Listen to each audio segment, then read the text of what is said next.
Assalamualaikum warahmatullahi wabarakatuh. Hai Sobat Kresi, bagaimana kabarnya?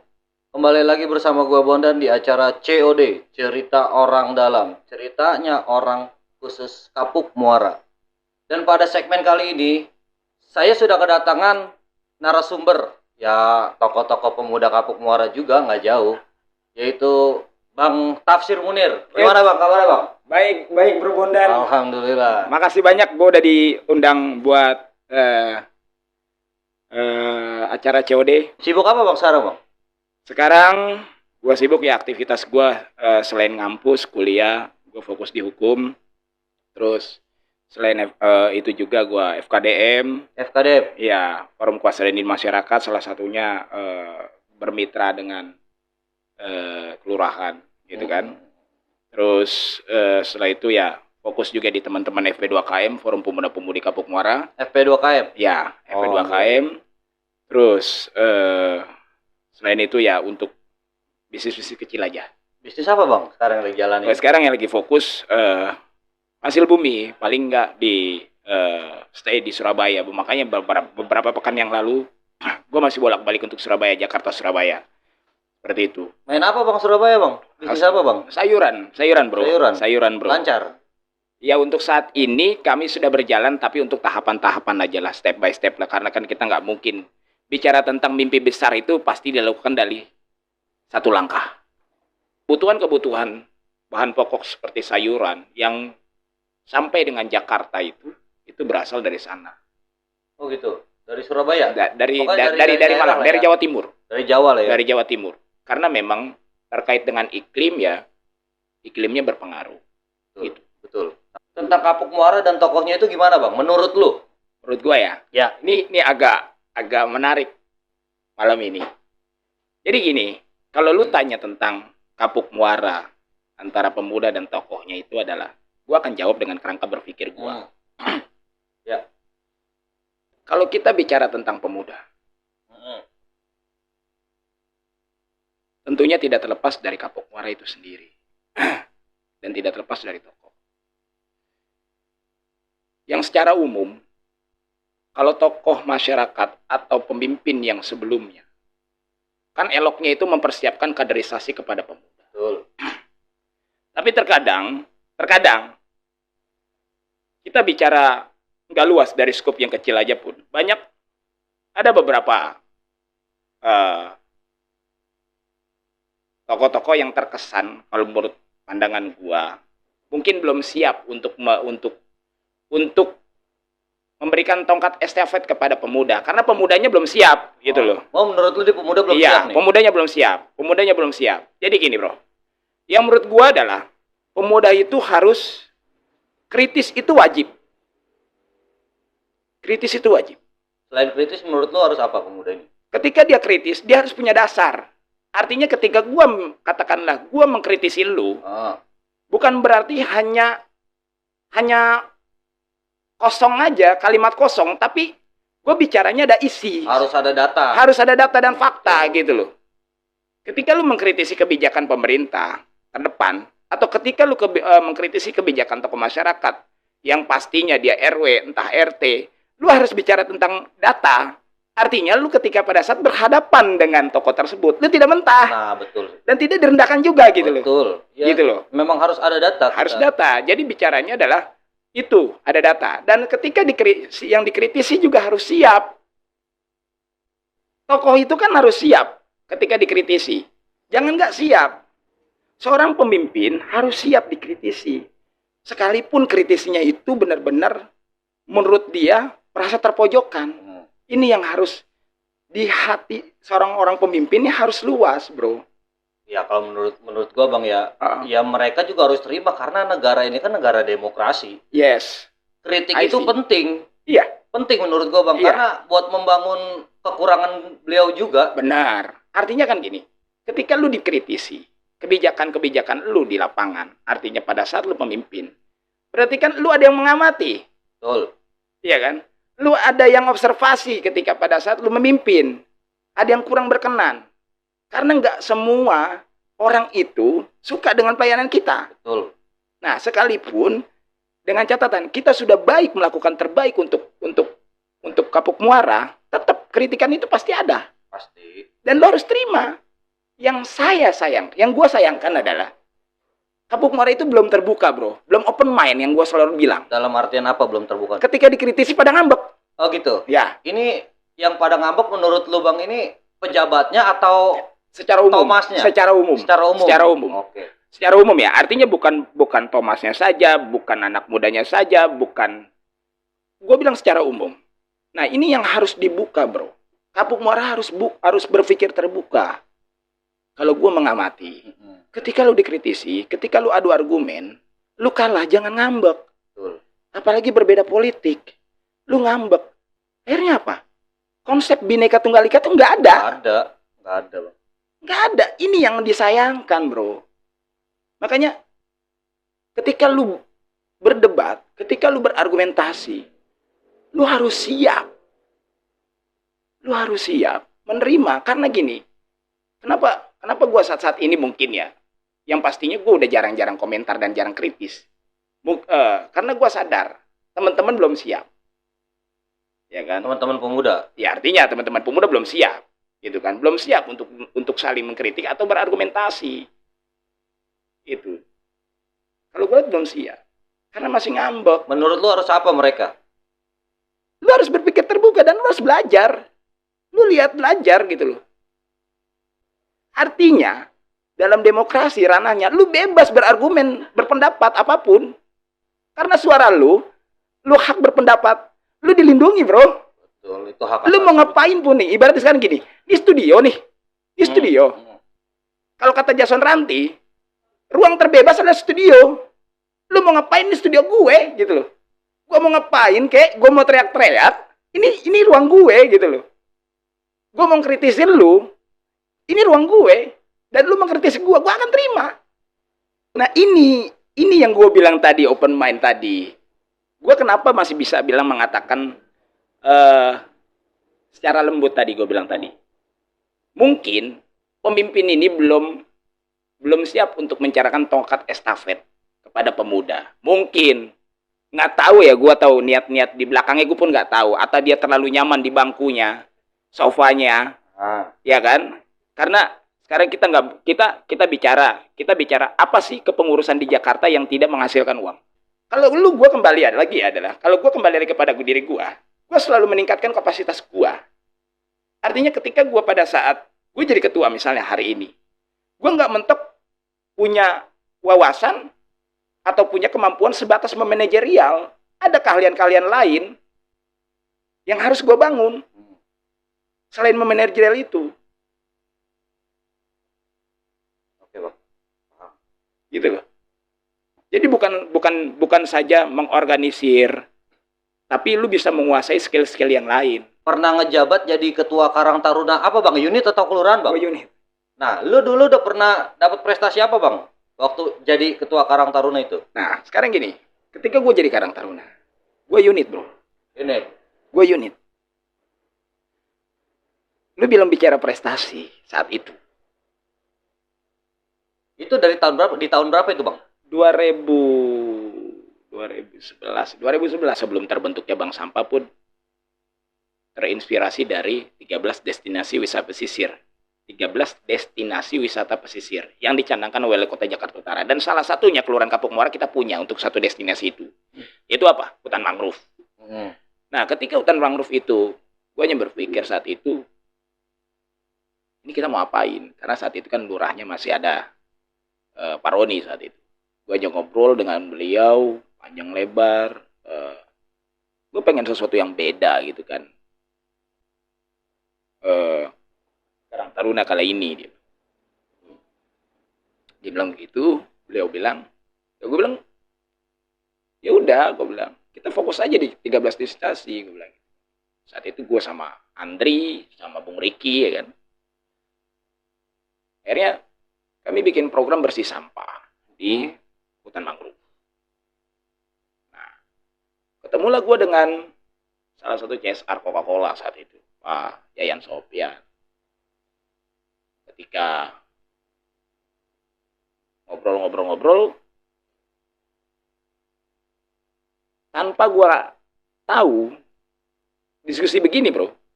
Isi kepala gue itu direkam, recording sama dia. Dibuat proposal juga. Akhirnya, dia nanya mimpi gue apa sih sebenarnya. Gue punya cuma mimpi. Gue bilang, Pak, gue bilang, hutan mangrove ini masih tetap ada sampai dengan anak gue. Sampai anak cucu kita, gue bilang gitu kan. Ya. Gue bilang gitu. Oke, dia bilang. 1 tahun berjalan, gue dikenalin dengan CSR Pertamina, ya kan. Nah, itu sangat luar biasa tuh. Artinya luar biasa. Dari tanda kutip ya. Karena pada saat itu dicanangkan, yang gue sayangkan adalah teman-teman belum siap di situ. Karena belum siapnya kenapa? Gue sendiri pun, ketika gue pegang usung itu gue gak digaji, bro. Oh, nggak ada gaji? Nggak ada gaji. Nggak ada apapun? Ada. Sebatas transport. Transport itu saat itu gue dibayar 350.000 per bulan. Per bulan? Per bulan. Dari gue gaji di Panasonic, saat itu gue jadi sales. Itu gaji gue udah kurang lebih 2,5 juta. Nah, dari bank sampah ini lu dapat apa, Bang?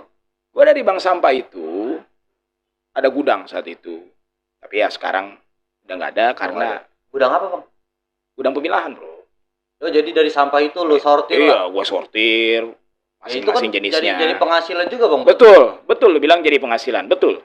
Saat itu gue dapat dana inkubasi kurang lebih 30 juta ya, saat itu. Itu dalam kurun waktu berapa lama 30 juta itu, Bang?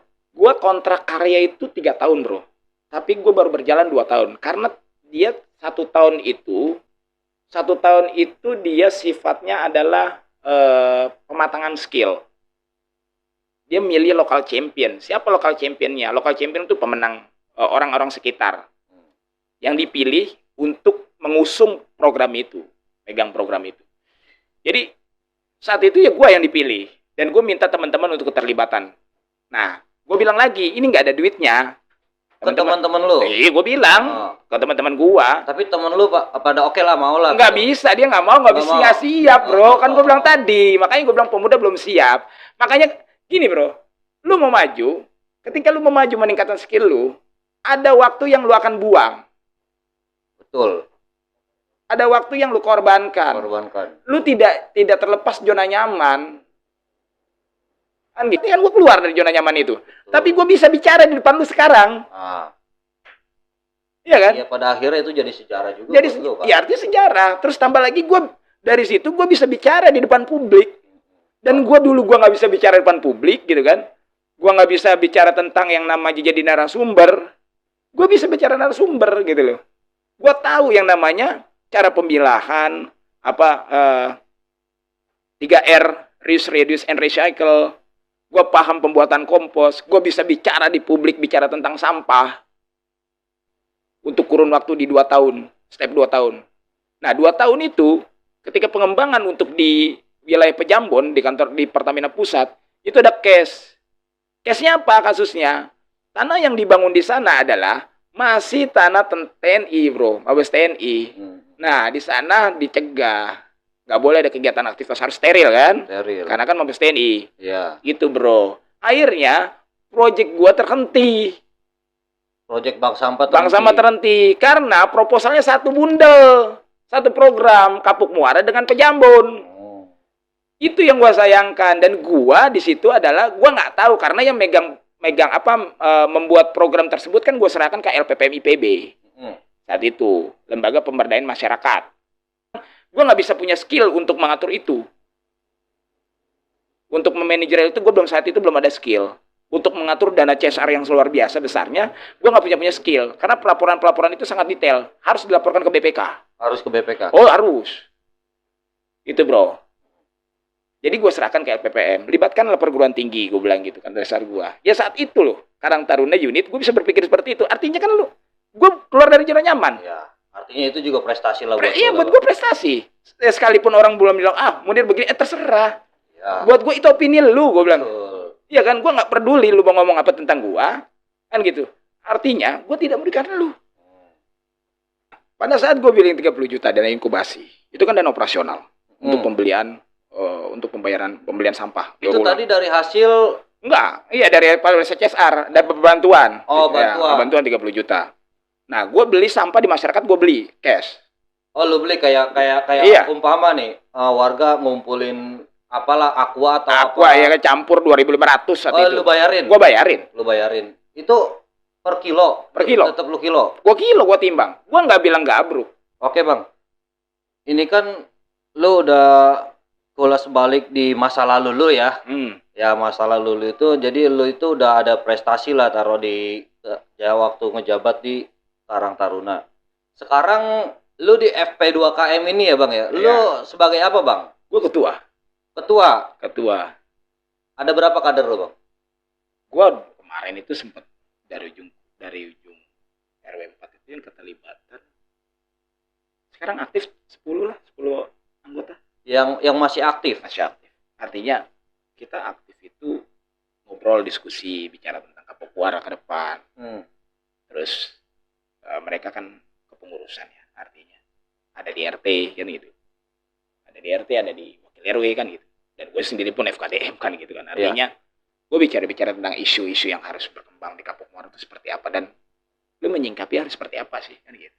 Oh, jadi dasar lu buat organisasi ini tuh sebenarnya awalnya gimana, Bang? Lu bisa nyiptain organisasi FP2KM ini. Dasar awalnya lu tuh apa gitu? Gue sebenarnya sederhana, bro. Sederhana gue. Gue mau bikin FP2KM itu yang kami gagas. Saat itu ada Bang Nano, ada Apen, ada gua. Mempersatukan anak muda. Awalnya ya? Awalnya. Karena lu berbeda-beda, bro. Betul. Yang gue bilang tadi, di sini, di Kapokuara yang harus dirubah adalah ketika lu berbeda pandangan, lu jangan dimusuhin. Banyak kan di sini begitu, Bang. Iya. Ini maaf nih, lu nggak perlu edit. Terserah mereka mau bilang gua apa gitu kan. Ini ruang gua bebas buat bicara. Betul. Iya kan? Di Kapokuara itu begitu, bro. Gua keluar mungkin ya, seperti ya gue bilang tokoh Bang Ajis, kemanapun. Gua masuk ngobrol dengan beliau. Karena pengalaman beliau kan kemana-mana. Kan gitu.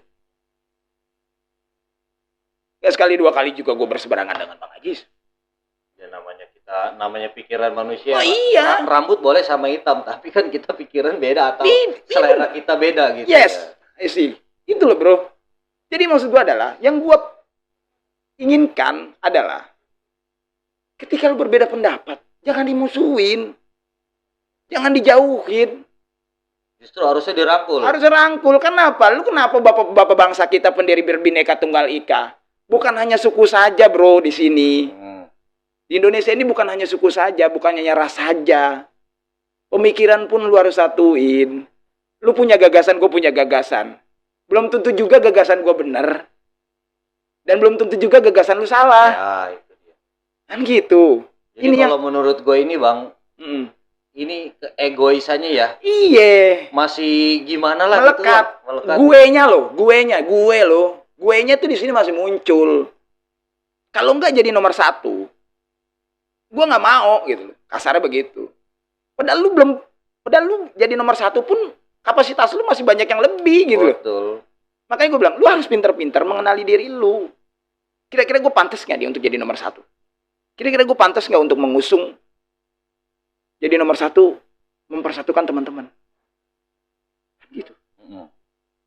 Harusnya begitu, Bang. Oh iya. Cuman anak-anak, gue juga bingung, Bang, nih. Gue juga ngerasain hal yang sama. Kenapa? Jadi gue cerita gini deh.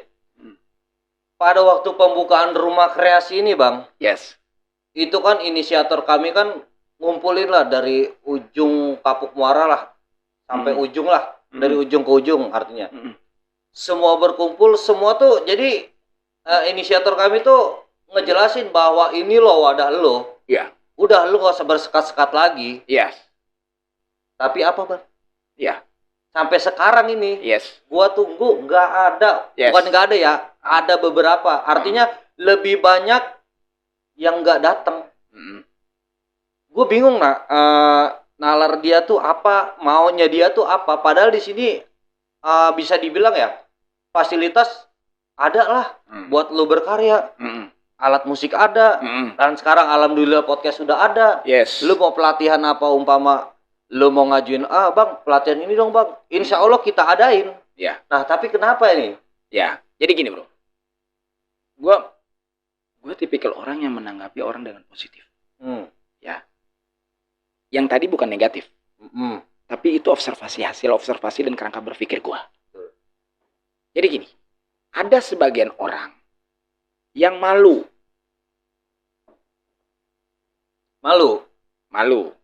Nih ya, lu secara positif, ada sebagian orang yang malu.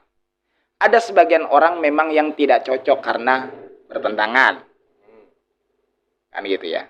Ada sebagian orang yang memang, yang gue bilang tadi ya, kenapa sih nggak gue? Kenapa Ajis? Kalau malu kan basar gini, gimana caranya ya gue bisa di sana? Kan gitu ya. Saya keterlibatan. Gitu. Nah, gue malu karena gue nggak punya skill. Gitu. Justru karena dia nggak punya skill, Bang. Nah, ini mungkin. Pentingnya gini, bro. Ini pentingnya gini. Kenapa gue beberapa waktu, lu boleh tanya Bang Ajis. Gue pernah ditanya sama beliau. Mir, gagasan apa? Buat rumah kreasi. Lu harus ada ruang diskusi, Bang. Sekali-kali kita ngobrol santai. Ya tapi ini sebagai wujud obrolan. Ya, wujud obrolan lu. Obrolan gue ya, artinya. Ini wujudnya nih. Terus ada obrolan santai. Yang di situ orang bisa bebas mengungkapkan pendapat lu. Betul. Gitu loh. Artinya di sini tuh udah fasilitasi buat lu tuh berdemokrasi lah. Iya, artinya lu bisa belajar mengenal diri lu dan lu berani untuk mengungkapkan pendapat lu. Betul. Gitu loh. Anggaplah ini jembatan buat kalian. Iya, gitu loh.